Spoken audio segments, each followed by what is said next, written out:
जय हिंद साथियों। सूर्या क्लासेज में आप सभी का स्वागत है।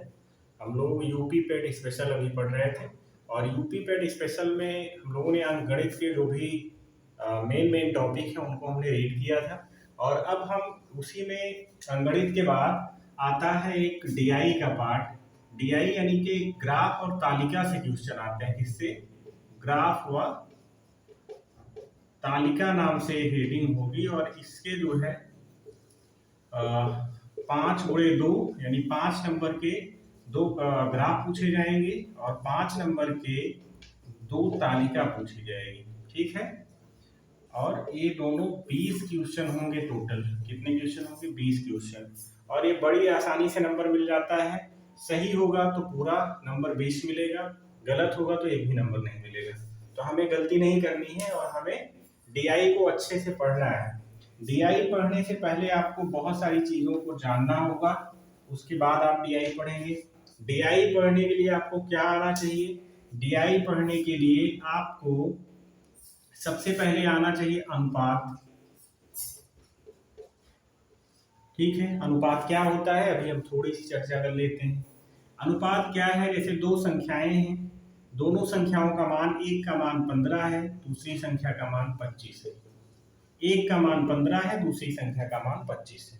अगर इन्हें अनुपात के रूप में विभाजित किया जाएगा तो पहली संख्या बटे दूसरी संख्या कर दीजिए, मतलब पहली संख्या बटे दूसरी संख्या।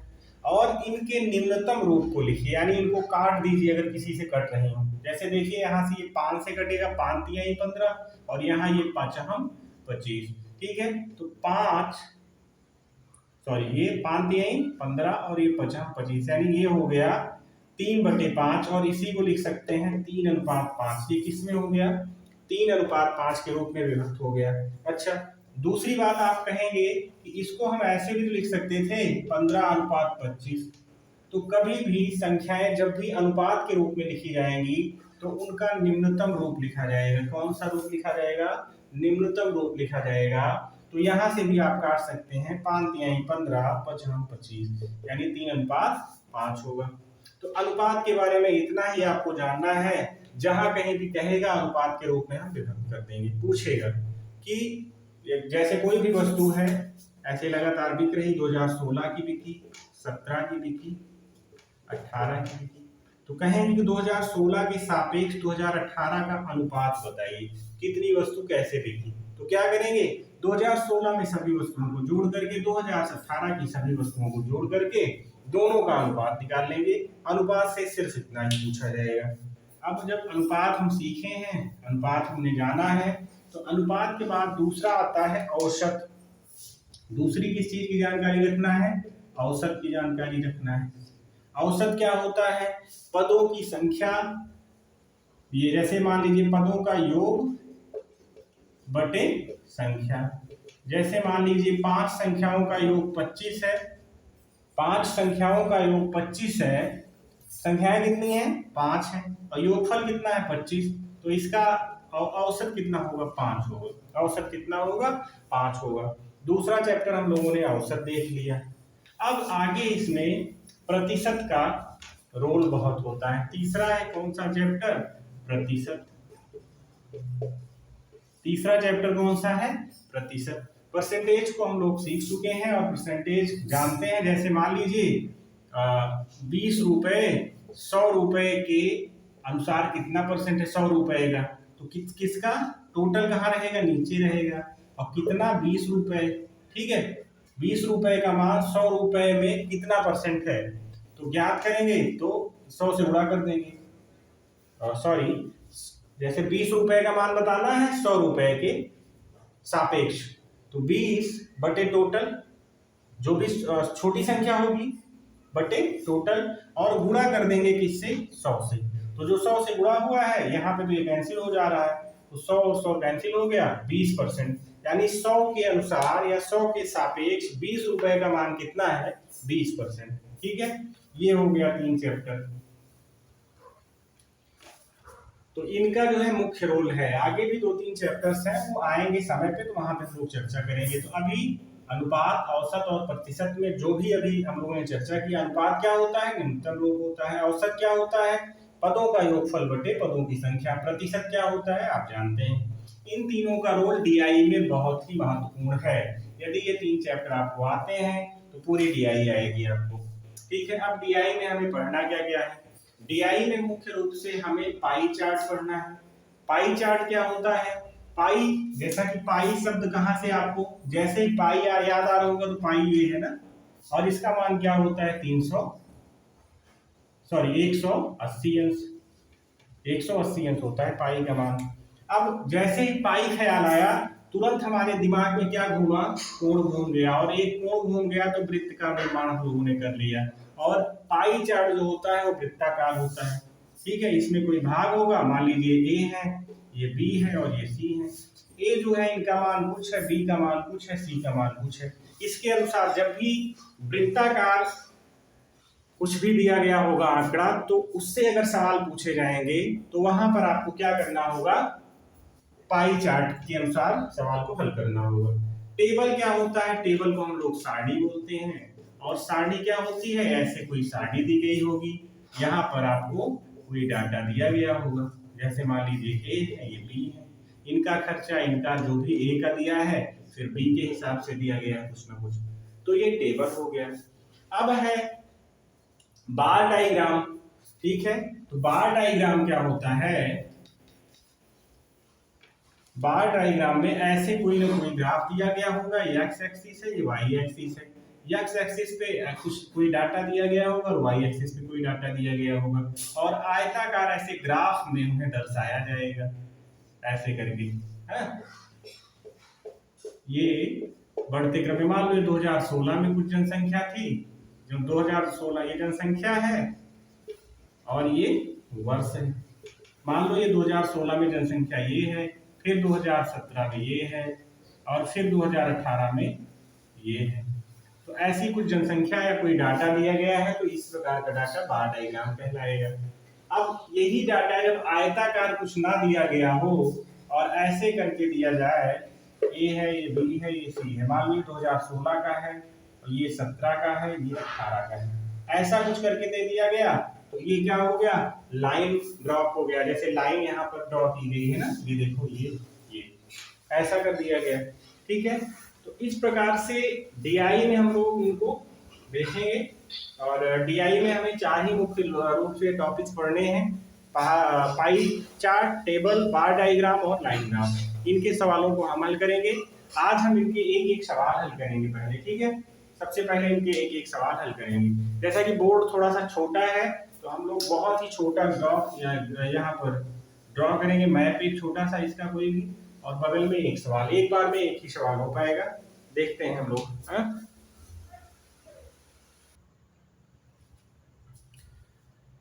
देखिए ये एक पाई ग्राफ है, और पाई ग्राफ को सबसे पहले क्या करेंगे क्वेश्चन में, सबसे पहले क्वेश्चन में निर्देश को पढ़ेंगे। क्या पढ़ेंगे, निर्देश दिया गया होगा। निर्देश को हमने लिखा नहीं, यहाँ पे निर्देश लिखेंगे तो पूरा बोर्ड इसमें निर्देश में ही भर जाएगा।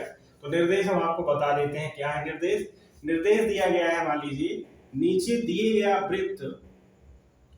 दिया गया वृत्त आरेख एक परिवार के मासिक खर्च और बचत का ब्यौरा प्रदर्शित करता है। ठीक है, ये देखिए बचत है और सारी क्या है, खर्च है। ये बचत है और सब खर्च है, इनका ब्यौरा प्रदर्शित करता है, जिसमें उस परिवार की मासिक आय कितना है, 32,000 रुपए है। अगर 32,000 रुपए आय है तो निम्नलिखित सवालों का जवाब दीजिए, ऐसा ही कुछ सवाल होगा। ठीक है, निर्देश दिया गया, फिर अब ग्राफ के माध्यम से समझते हैं। ग्राफ में क्या कहा गया, 20% क्या है, उसकी बचत है। जब अगर 20% मान लीजिए बचत है, बचत कितना है, 20% है, तो खर्च कितना होगा ये बताइए। अगर 20% बचा रहा है तो खर्च कितना होगा, 80% होगा। कैसे पता चला, टोटल कितना होना चाहिए, 100% होना चाहिए। अगर 20 बचा रहा है तो 80% खर्च होगा। अगर इनकी बचत 20% है तो और अन्य चीजों पे जो खर्च कर रहे हैं उसका योग 80% आना चाहिए, तभी ये ग्राफ हमारा सही होगा। ठीक है, चलिए 20% बचत हो गई। भोजन पे कितना है, 30% खर्च कर रहे हैं, 25% शिक्षा पे खर्च कर रहे हैं, परिवहन पर कितना खर्च कर रहे हैं, 10%, और मनोरंजन पर 15%। अब क्या इनको मिला करके 80% होगा। 15 10 25, 25 और 25 50, 50 और 30 80, यानी कि बचत 20 कर रहे हैं और 80% क्या कर रहे हैं, खर्च कर रहे हैं। यहां तक हमारा ग्राफ सही है। अब हम इस ग्राफ की सहायता से पहले सवाल को हल करते हैं। सवाल है परिवार की मासिक बचत बताइए। मासिक बचत कितना है, 20%। किसका 20%, आमदनी का। आमदनी कितनी है, 32,000 रुपए। 32,000 का 20% निकाल लीजिए, 20/100। एक शून्य से एक शून्य, दूसरे शून्य से ये दूसरा शून्य। 32 दूना 64 और कितना जीरो है, 2 जीरो। ठीक है, ये क्या हो गई, बचत हो गई। क्या हो गई, बचत हो गई। ये है क्या, मासिक बचत है। यहां तक आपको कोई समस्या नहीं होनी चाहिए। ये हो गया पहला क्वेश्चन, एकदम नॉर्मल। अगला क्वेश्चन देखते हैं। दूसरा क्वेश्चन है शिक्षा पर होने वाला खर्च कुल खर्च का कितना प्रतिशत है। अब देखिए कुल खर्च कितना है हमारा, अभी हम लोगों ने चर्चा किया था 80% क्या है, कुल खर्च। कुल खर्च कितना है, 80% है। शिक्षा पर कितना है, 25% है। शिक्षा पर खर्च कितना है, 25% है। कह रहे हैं कि शिक्षा पर होने वाला खर्च कुल खर्च का कितना परसेंट है। शिक्षा पर कितना खर्च हो रहा है, 25%। कुल कितना खर्च है, 80%। चूंकि इसके साथ भी परसेंट और इसके साथ भी परसेंट, परसेंट का कोई वैल्यू नहीं है, दोनों कट जाएगा। ठीक है, मल्टीपल 100। यही तो सीखा था हम लोगों ने परसेंटेज में, जिसका शिक्षा वाला निकालना है और कुल खर्च के संबंध में। शिक्षा पर खर्च कुल खर्च, शिक्षा पर खर्च बटे कुल खर्च, मल्टीपल 100। अब देखो एक जीरो से एक जीरो कैंसिल हो गया। ठीक है, और अब यहाँ पर 4 होगा और यहाँ पर 5 होगा। 25 पंचे 125, 125 बटे 4 और 4 तिहाई 12, 4 एकम 4, एक सही, ये इतना परसेंट होगा। 31 सही 1/4, 31 सही 1/4%। शिक्षा पर होने वाला खर्च कुल खर्च का 31 सही 1/4% होगा। यहां तक कोई समस्या आपको नहीं होना चाहिए। अगला सवाल देखते हैं। अगला सवाल है मनोरंजन पर होने वाला खर्च परिवहन पर होने वाले खर्च से कितना अधिक है। ठीक है, मनोरंजन पर कितना हो रहा है, 15%। शिक्षा परिवहन पर कितना हो रहा है, 10%। अंतर कितना है दोनों का, 5 का। और किसके अनुसार पूछा है, परिवहन पर होने वाले खर्च से कितना अधिक है। परिवहन पर हो रहा है 10 का, मल्टीपल 100। एक जीरो से एक जीरो कैंसिल, कितना आया, 50% आया। बहुत ही आसान सवाल होते हैं।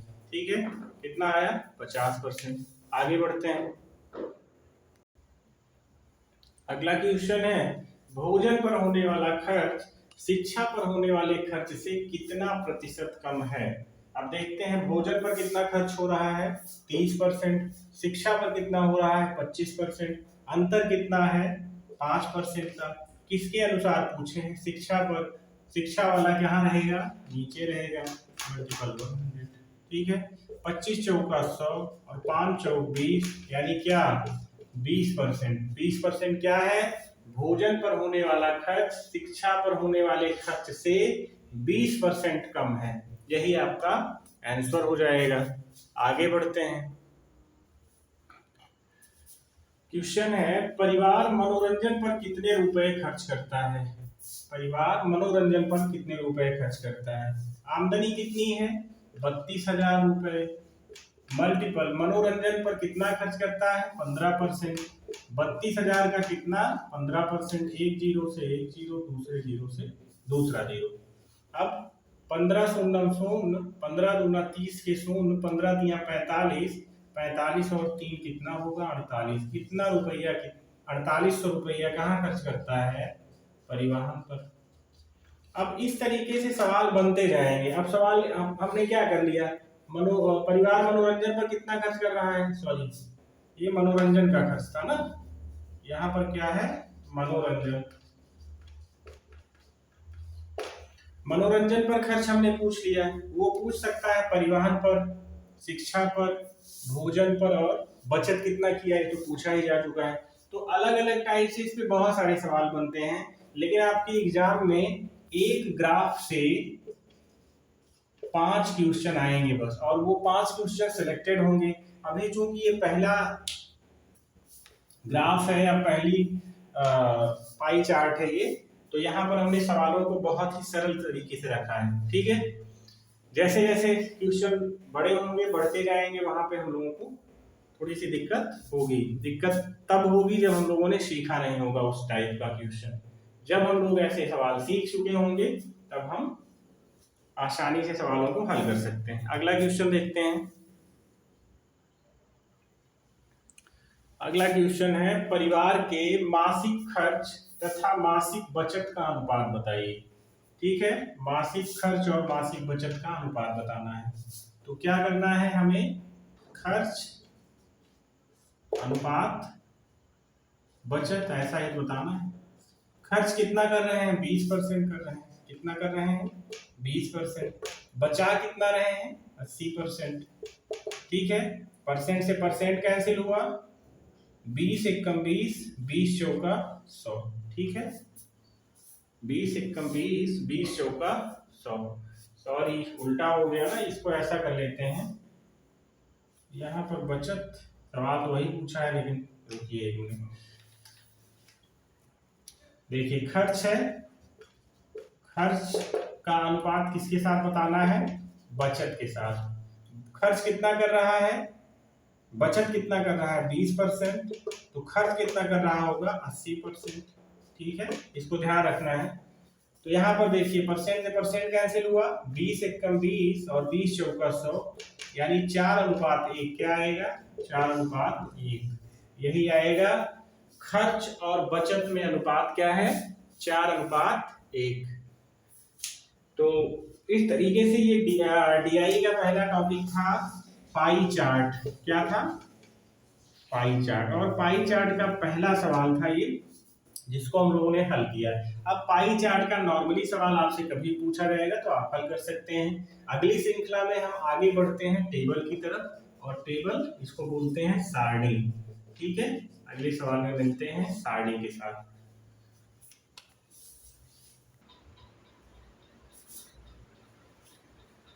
अब ये दूसरा टाइप है टेबल का।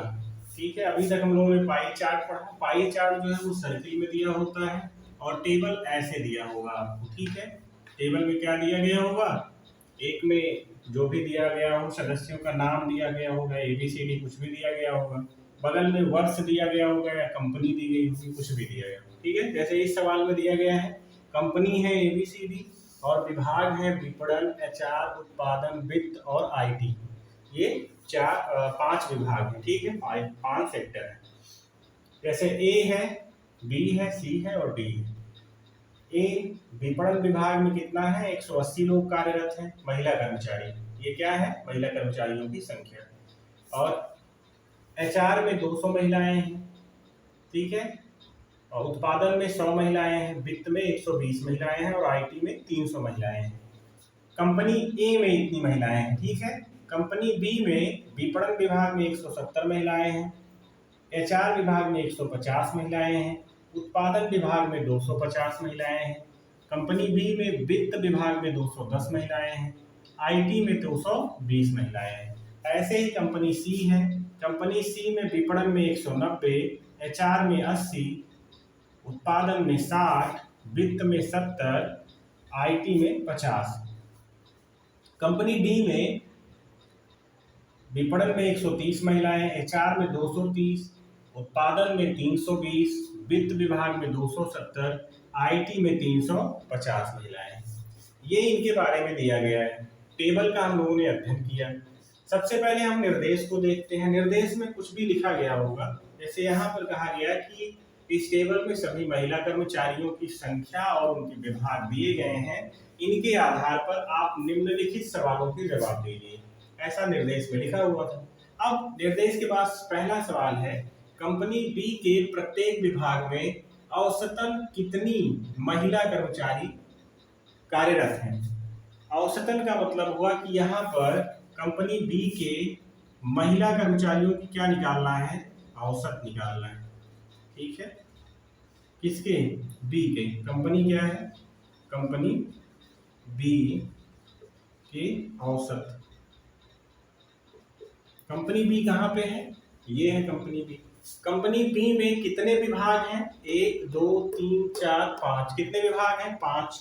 इन 5 विभागों में कितनी महिलाएं हैं, इनका क्या करना है? औसत निकालना है। चलिए जोड़ते हैं सबको। कंपनी ए विपणन विभाग में कंपनी बी में 170, एचआर में 150, उत्पादन में 250, वित्त में 210 और आईटी में 220 है। कितनी महिलाएं हैं? 220। अब कितनी महिलाओं की संख्या हो गई? अब विभाग कितने हैं? 1 2 3 4 5। 5 विभाग हैं। औसत क्या कहता है? योग बटे कुल संख्या। योग हो जाएगा ऊपर, बटे कुल संख्या नीचे हो जाएगी। अब इनको जोड़ेंगे। जोड़ने में सबसे पहले हम क्या करेंगे, देखते हैं। 1.5 गुना, ये जैसे कुछ भी जोड़ लो आप अपने हिसाब से। जैसे हम क्या कर रहे हैं कि जो भी संख्या है, 250 है, 150 है। 250 और 150 कितना हो गया? 400 हो गया। 4 1 5 550, 550 और ये 5.5 2 7 2 9 और 9 1 10। 1000 होगा इसका योगफल। कितना होगा? 1000। आप अपने अनुसार इसको जोड़ सकते हैं अपने तरीके से। 1000 बटे 5, तो ये क्या हो गया? 200। 200 क्या आया? औसत आया, एवरेज आया कंपनी बी के महिलाओं की कुल संख्या का। क्या हुआ? 200 औसत आया। ऐसे ही अब अगला सवाल देखते हैं हम लोग। अगला क्वेश्चन है इसमें, जैसे वित्त विभाग में प्रत्येक कंपनी में कितनी महिला कर्मचारी हैं? तो सबसे पहले तो देखा जाए वित्त विभाग कहाँ पे है। ये है वित्त विभाग। वित्त विभाग में प्रत्येक कंपनी, जैसे ए बी सी डी, ये 4 कंपनियां हैं। वित्त विभाग में प्रत्येक कंपनी में कितनी महिलाएं हैं? ठीक है, अब इनका टोटल करें।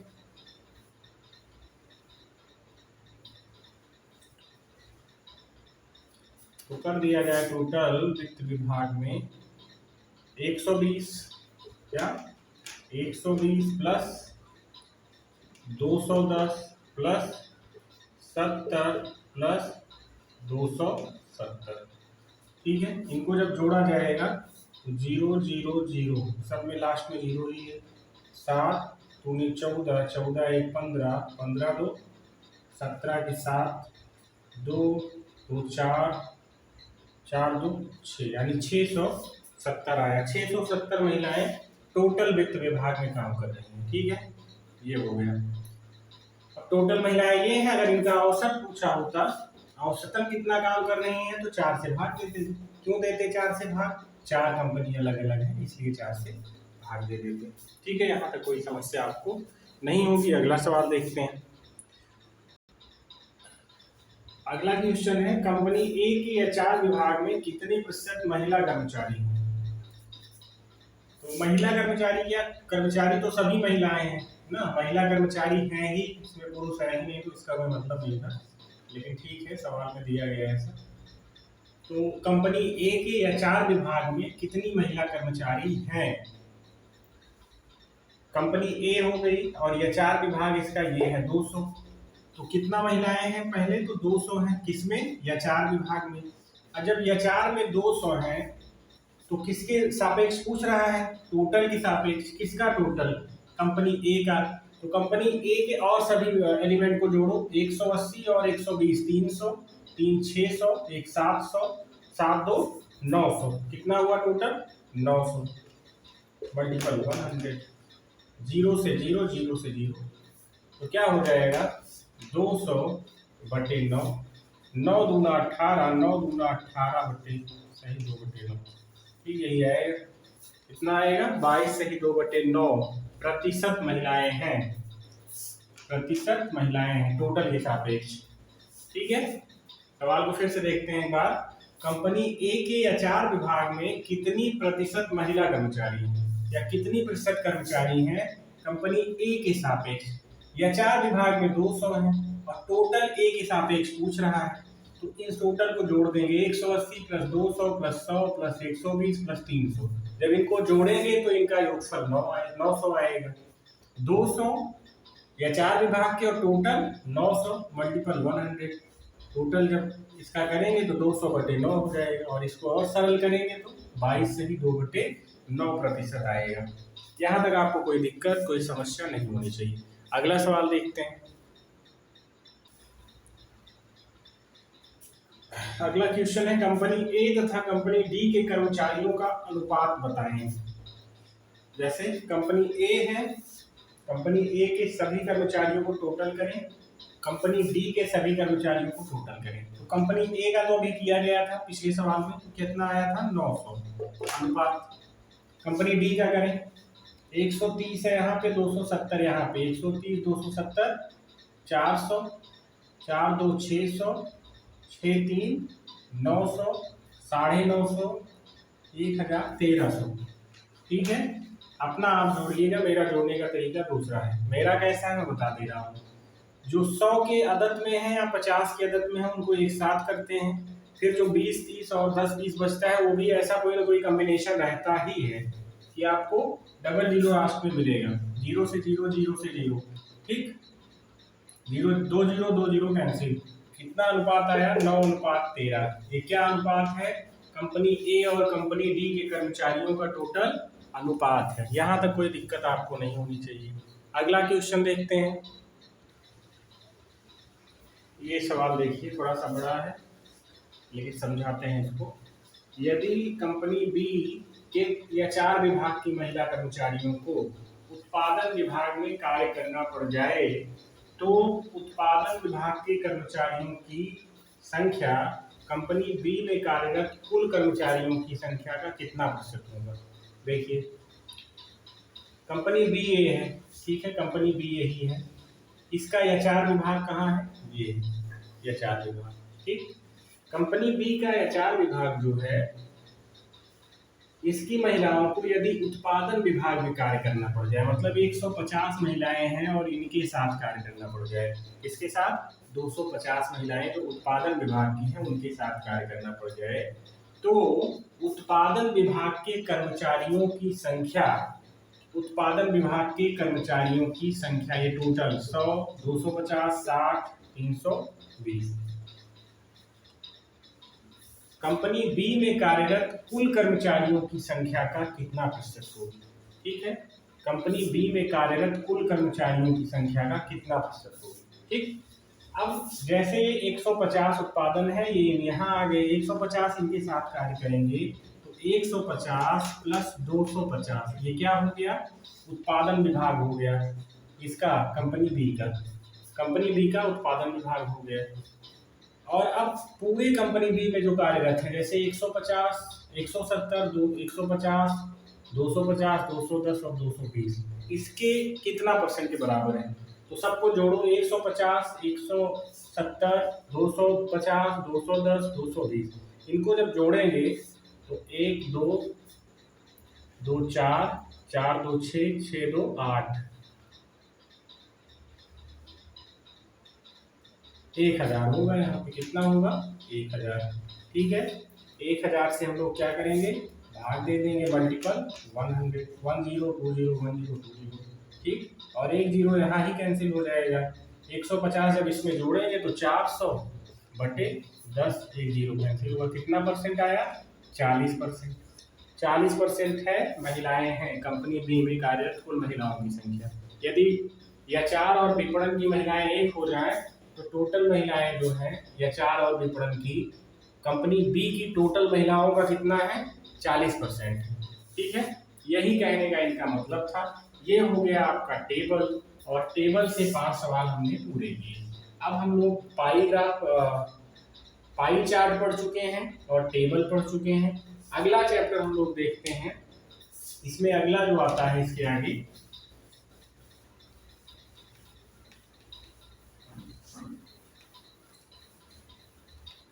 इसके आगे आएगा आपका बार डायग्राम। ठीक है, क्या आएगा? बार डायग्राम। ठीक, बार डायग्राम में क्या होता है, ऐसे दो एक्सिस दी गई होगी, एक एक्स एक्सिस दी गई होगी और एक वाई एक्सिस दी गई होगी। एक्स एक्सिस पे मान लो वर्षों की संख्या दी गई, क्या वर्षों की संख्या दी गई, एक डेटा क्या दिया गया होगा, वर्षों की संख्या दी गई। वाई पे दिया गया है क्या, जनसंख्या दी गई। ठीक है, कोई एक गांव है, कोई एक राज्य है, कोई एक प्रदेश है, कोई देश है, उसकी जनसंख्या वर्षों में दी गई। मान लो यहाँ 2016 दिया गया, फिर 2017 दिया गया, फिर 2018 दिया गया, फिर 19 दिया गया। ठीक है, ऐसे 4 वर्ष दिए गए। 2018, अब यहाँ पर मान लो ये करोड़ में है, ये 1 करोड़, 2 करोड़, 3 करोड़, 4 करोड़, नहीं लाखों में समझ लो, जो भी समझोगे डेटा आपको लिखना होगा ऊपर। मान लो 2016 में 2 थी, कितना 2 करोड़, कितना थी 2 करोड़। 2017 में कितना थी 4 करोड़ थी, या 4 लाख थी जनसंख्या, जो भी समझे आप, कितना 4 लाख जनसंख्या कब थी, 2017 में थी। यहाँ तक दिक्कत नहीं हुई होगी। अब 2018 में कोई मान लीजिए दुर्घटना हुई या कोई बीमारी फैल गई, कोविड आ गया, कुछ भी हो गया, तो यहाँ की जनसंख्या कम हो गई। कितना कम हो गई, 3 लाख हो गई। कितनी हो गई, 3 लाख हो गई। और फिर से 2019 में जनसंख्या थोड़ी सी बढ़ी और यहाँ पे बीच का जो डेटा है 3.5 वाला, 3.5 लाख हो गई बीच में। कब हुई, 2019 में। अब ये 4 सालों का डेटा दे दिया गया है, या 4 सालों की तालिका जो है हमारे सामने प्रस्तुत हो गई। अब इसी पर सवाल बनेगा। सवाल क्या बनेगा, 2016 की जनसंख्या 2018 से कितना प्रतिशत कम है या कितना कम है। कितना कम है, 2016 में थी 2 करोड़ या 2 लाख, 2018 में 3 लाख हो गई। कितना कम अधिक है, कितने अंतर है, 1 लाख का। कम कौन है, 2016 की जनसंख्या। अधिक कौन है, 2018 की जनसंख्या। इसी पर सवाल वो लोग करते हैं और पूछते हैं। ठीक है, तो हम लोग एक सवाल उठाते हैं बार डायग्राम का, ये आना निश्चित है, सवाल आएगा इससे, और एक तो आना ही निश्चित है। एक का मतलब हुआ 5 क्वेश्चन और 5 नंबर यहाँ से आना निश्चित है। ठीक है, तो बढ़ते हैं इस तरफ। ये देखते हैं पहला सवाल बार डायग्राम का। सबसे पहले तो जानेंगे बार डायग्राम कैसे बनता है। जब भी कैसी कोई आयताकार आकृति दी गई होगी तो वो सवाल किसका होगा, बार डायग्राम का होगा। बार डायग्राम में क्या होगा, जैसे नीचे यहाँ पर क्या दिया गया है, वर्षों की संख्या दी गई, 2011, 2012, 2013, 14 और 15। ये ऊपर की साइड वाई एक्सिस पे क्या दिया गया है, नंबर ऑफ स्टूडेंट। 2011 सॉरी ये 500 थे पहले, फिर 1000, फिर 1500, फिर 2000। जैसे 2011 में नंबर ऑफ स्टूडेंट कितने थे, 2000। 2012 में नंबर ऑफ स्टूडेंट 3500। 2013 में नंबर ऑफ स्टूडेंट 2000। 2014 में नंबर ऑफ स्टूडेंट 2500। 2015 में नंबर ऑफ स्टूडेंट थे 4000। ठीक है, ऐसे स्टूडेंट की संख्या थी। तो अब सवाल को सबसे पहले समझने के लिए निर्देश पढ़ते हैं, और निर्देश को हमने बता ही दिया। निर्देश है कि किसी विद्यालय की क्या दी गई है, स्कूल में क्या दिया गया है, पढ़ने वाले विद्यार्थियों की संख्या दी गई है वर्षों के सापेक्ष। ठीक, और उसके बाद हमसे सवाल पूछे गए हैं। पहला सवाल है, वर्ष 2015 में पिछले वर्ष की तुलना में विद्यार्थियों की संख्या कितने प्रतिशत बढ़ी। कब पूछा गया है, 2015 में। ये है 2015। ठीक है, यहीं पर देख लेते हैं 2015 में कितनी जनसंख्या थी। 2015 में कितनी है, 4000। पिछले वर्ष की तुलना में पूछा है, पिछला वर्ष क्या है, 2014। 2014 में कितनी जनसंख्या थी, 2500। ठीक है, 2015 में पिछले वर्ष की तुलना में कितनी जनसंख्या बढ़ी। जनसंख्या का मतलब कितने विद्यार्थी आए, 2500 और 4000 में कितने का अंतर है, 1500 का। यानी कि कितने विद्यार्थी बढ़े, 1500 विद्यार्थी बढ़े। अब किसके सापेक्ष पूछ रहा है, पिछले वर्ष की सापेक्ष। पिछला वर्ष यानी 2014, तो 2014 के सापेक्ष पूछ रहा है। तो 2014 में जनसंख्या थी 2500। जनसंख्या का तात्पर्य स्टूडेंट से है। कितने विद्यार्थी थे, 2500 थे। मल्टीपल 100, 0 से 0 कैंसिल, 0 से 0 कैंसिल, और ये लाइट भी कैंसिल हो गई। ठीक है, ये सवाल तो पूरा ही कर लेंगे। तो यहाँ पे 0 से 0 कैंसिल, 0 से 0 कैंसिल, ठीक। उसके बाद 25 चौका 100, 15 चौको 60, कितना परसेंट? 60%। 60% स्टूडेंट इंक्रीज हुए हैं 2014 की अपेक्षा 2015 में। ठीक है, यहाँ तक आपको कोई दिक्कत नहीं होनी चाहिए। अगला क्वेश्चन है, विगत कितने वर्षों में विद्यार्थियों की संख्या विगत 5 वर्षों की औसत संख्या से अधिक है? ठीक है, तो सबसे पहले क्या करेंगे, इन 5 सालों का, 5 वर्षों का औसत निकालते हैं। तो औसत कैसे निकालेंगे? औसत बराबर क्या होता है? योग बटे संख्या। तो योग क्या है? 2000 है ये, कितना? 2000 पहले साल, दूसरी साल ये 3500 है, फिर तीसरी साल फिर 2000 आ जाते हैं, यानी 2000, और उसके बाद फिर चौथी साल कितना आते हैं? 2500, और फिर 5वें साल पूरा 4000 से चले गए। कितने वर्ष से भाग देना है? 5 से भाग देना है। अब इनको जोड़ते हैं, 2000, 2000, 4, 2, 2, 4, और 6, 4, 10, 4, 14, कितना आया? 14,000। इसको 5 से भाग देंगे, 5 दूना 10, 5 8 40, 2800 आएगा। औसत कितना आया? 2800। अब सब प्रश्न कह रहा है विगत कितने वर्षों में विद्यार्थियों की संख्या विगत 5 वर्षों की औसत संख्या से अधिक है। औसत आया 2800। अब 2800 से कितने वर्षों में ज्यादा है स्टूडेंट? जैसे देखिए, पहले वर्ष 2011 में 2000 स्टूडेंट थे, इस 2800 से कम है, इसका कोई मतलब नहीं, इसका कोई मतलब नहीं। और यहाँ पर भी सवाल लगाना है ना, इसका कोई मतलब नहीं। फिर 2012 में देखिए, 2012 में स्टूडेंट है 3500, 2800 से ज्यादा है, ये पहला वर्ष हो गया। फिर 2013 में देखते हैं, केवल 2000 स्टूडेंट हैं, कम है, इसका कोई मतलब नहीं। 2014 में देखते हैं, 2500 स्टूडेंट हैं, 2800 से कम है, कोई मतलब नहीं। 2015 में नंबर ऑफ स्टूडेंट हैं 4000, और 4000 2800 से ज्यादा है, यानी ये भी एक वर्ष हुआ। कितने वर्ष आ रहे हैं? 2012 और 2012 और 2015, इन 2 वर्षों में औसत संख्या से अधिक स्टूडेंट हैं, और यही प्रश्न में पूछा भी गया है। ठीक है, यही प्रश्न आपका कह रहा था। अगले सवाल की तरफ बढ़ते हैं हम लोग। अगला सवाल है, वर्ष 2013 में पिछले वर्ष की तुलना में विद्यार्थी की संख्या में कितने प्रतिशत की कमी आई? वर्ष 2013 कहाँ है? ये 2013 में कितने स्टूडेंट थे? 2000 थे। पिछले वर्ष की तुलना में 2012 में कितने स्टूडेंट थे? 3500 थे। पूछ रहे हैं कितनी कमी आई? 3500 थे पहले, अब 2000 बचे हैं, कितना कम हुआ? 1500। 1500 स्टूडेंट कम हुए, किसके सापेक्ष पूछ रहे हैं? पिछले वर्ष यानी 2012 में। 2012 में कितने स्टूडेंट थे? 3500। 3500 के सापेक्ष पूछा जा रहा है। मल्टीपल इतना 1020 कैंसिल हुआ, 5 तिहाई 15, 5 7 35, 300/7, कितना? 300/7। इसको चाहो तो और सरल कर लो, नहीं तो इसी पे रहने दो। 300/7% की कमी आई है। ठीक है, और चाहे तो आप सरल कर सकते हैं, 7 चौक 28, 7 दूनी 14, 6/7, ऐसा कर सकते हैं। 42 सही, 6/7%, ऐसा आप कर सकते हैं। अगले सवाल की तरफ चलते हैं।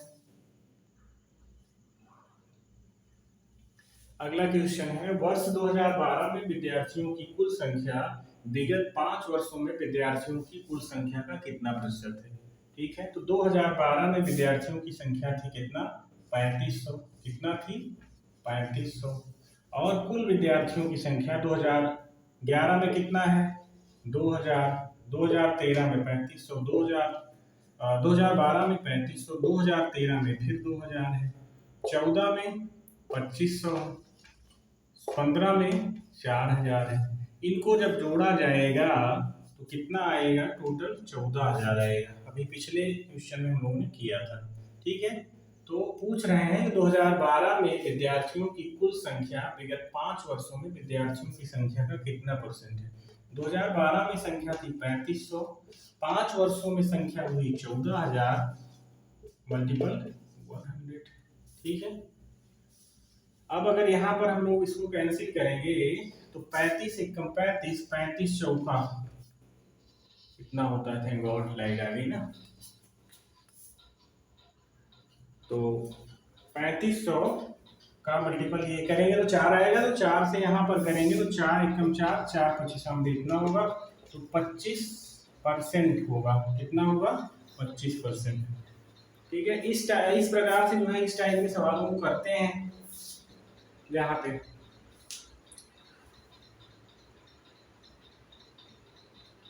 अब बचता है आपका बार डायग्राम हो गया, अब ग्राफ बचता है, या ग्राफ बचता है जो इस टाइप से पूछा जाता है। देखते हैं इसके बाद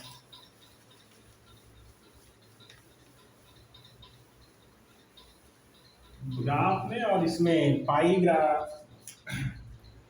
डायग्राम में कोई इसमें अंतर नहीं है। देखें, जैसे एक्स एक्सिस है, वाई एक्सिस है, एक्स एक्सिस है, वाई एक्सिस है। मान लीजिए यहाँ पर ये हो गया, ये वर्षों की संख्या थी, वर्ष थे, और यहाँ पर स्टूडेंट थे। तो अभी तक आयत बनाते थे हम लोग ऐसे करके, लेकिन अब आयत नहीं बनाना है, कुछ भी बनाना नहीं है। जैसे मान लीजिए इसी पिछले सवाल को देखते हैं, यहाँ पर 2011 है, फिर 2012 है, फिर 2013 है ना। 2011 में जनसंख्या थी 2000, तो 2000 ये है, मान लो 1000, 2000, 3000 और एक 4000। फिर समझाने के लिए यहाँ पर प्रयास किया जा रहा है। 2011 में जनसंख्या थी 2000, 2000 पे बिंदी हो गई। 2012 में जनसंख्या थी 2500, तो 2500 यहाँ पे आएगा। ठीक, और 2013 में जनसंख्या हो गई 4000। ऐसा ग्राफ बना, तो ऐसे ड्रॉ करेंगे ग्राफ को, ऐसे फिर ऐसे फिर ऐसे, यही ग्राफ हो गया। ठीक है, तो ये वाला ऐसे करते हैं। सवाल लगाने का तरीका वही होगा, बिल्कुल। औसत पूछा जा सकता है, अनुपात पूछा जा सकता है, और आपसे प्रतिशत पूछा जा सकता है।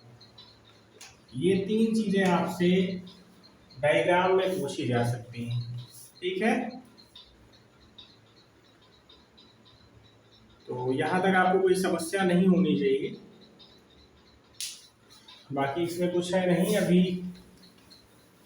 ये तो हम लोगों ने इसका परिचय जाना कि डीआई को कैसे पढ़ेंगे। अभी तक हम लोगों ने डीआई का सिर्फ क्या किया है,